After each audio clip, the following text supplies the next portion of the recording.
प्रिय किसान भाइयों, आपको मैं आज बोर्डो मिश्रण के बारे में बताऊंगा। आप उसे कैसे तैयार करेंगे, किन किन फसलों के बीमारियों के रोकथाम में आप उसका प्रयोग करेंगे, क्या सावधानी बरतेंगे, इन सभी बातों के बारे में मैं आपको जानकारी देने का प्रयास करूंगा। बोर्डो मिश्रण बनाने के लिए तूतिया,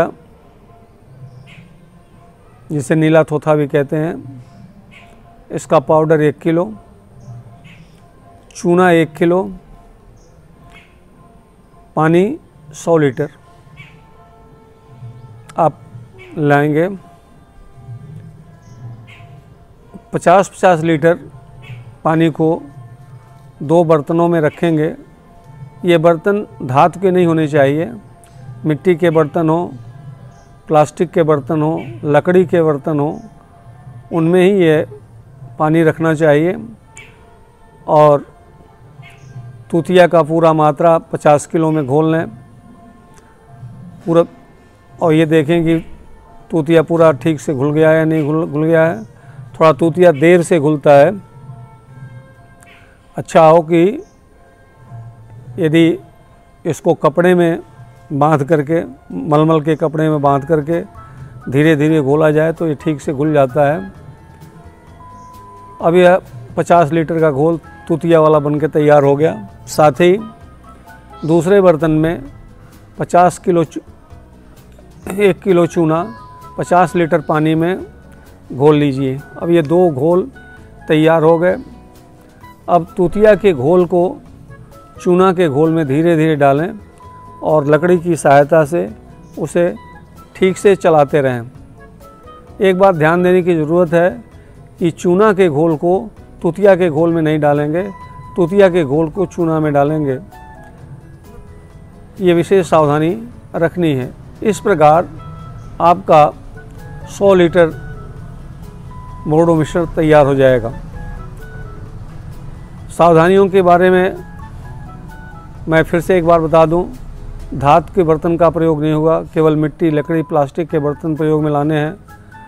कॉपर सल्फेट के घोल को ही चूने के घोल में मिलाना है, इसके उल्टा नहीं।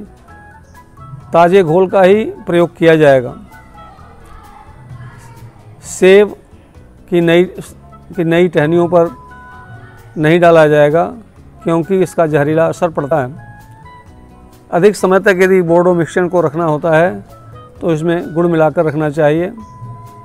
ये बोर्डो मिश्रण टमाटर, आलू, मिर्चा और अन्य सब्जियों, फलों, नारंगी, नींबू, पान, अदरक, फूलों तथा अन्य शोभाकारी पौधों के जड़ गलन, तना गलन, पत्ती झुलसा, एंथ्रेक्नोज, कैंकर, पाद गलन, मृद रोमिलास्ता, अगेता और पछेता झुलसा पर इसका प्रयोग करके फसल को बचाया जा सकता है। अब ये किसान भाइयों के लिए लाभकर क्यों है, आसानी से किसान भाई बना सकते हैं। ये कवकनाशी, शाकाणुनाशी, शैवालनाशी तीनों का कार्य करता है। इसको बनाने के लिए सामान बाज़ार में आसानी से मिल जाता है। ये कॉपर कवकनाशी का अच्छा विकल्प है जो बाज़ार में मिलते हैं, उससे ये अच्छा कार्य करता है। ये अन्य कवकनाशी से कम जहरीला होता है। ये इसकी अच्छाइयाँ हैं, परंतु इसका कुछ दोष भी है। इसको लंबे समय तक नहीं रखा जा सकता है। लंबे समय तक रखने पर इसका प्रभाव कम हो जाता है। यदि 1 या 2 दिन रखना है तो इसमें गुड़ मिला के रखा जा सकता है, जिससे कि इसकी गुणवत्ता बनी रहती है। तो मैं बता रहा था कि दोष इसमें होता है कुछ। तो बोर्डो मिक्सचर तैयार करने के बाद किसान भाइयों को कुछ टेस्ट करना होगा, कुछ जांच करनी होगी कि ये बना हुआ मिश्रण छिड़कने के लायक है या नहीं है। इसके लिए एक चमकता हुआ चाकू कुछ समय के लिए बोडो मिक्सचर में डालना चाहिए। यदि लाल रंग का अवक्षेप चाकू पर जमता है तो ये मालूम पड़ेगा कि इसमें कॉपर आयन फ्री है। तांबा ज़्यादा है तो इसमें पुनः कुछ चूने का घोल मिलाना पड़ेगा।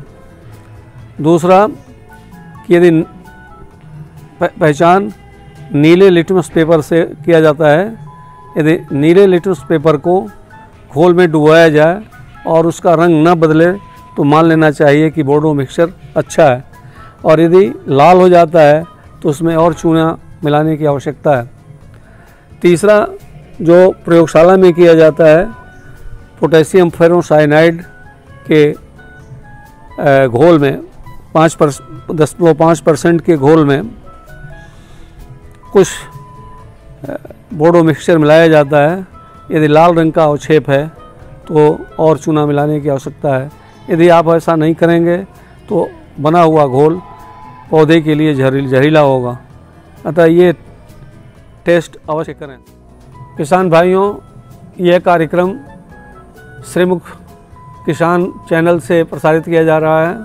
यदि आपको अच्छा लगे तो इसे लाइक करें, शेयर करें और सब्सक्राइब करें और घंटी बजाएं।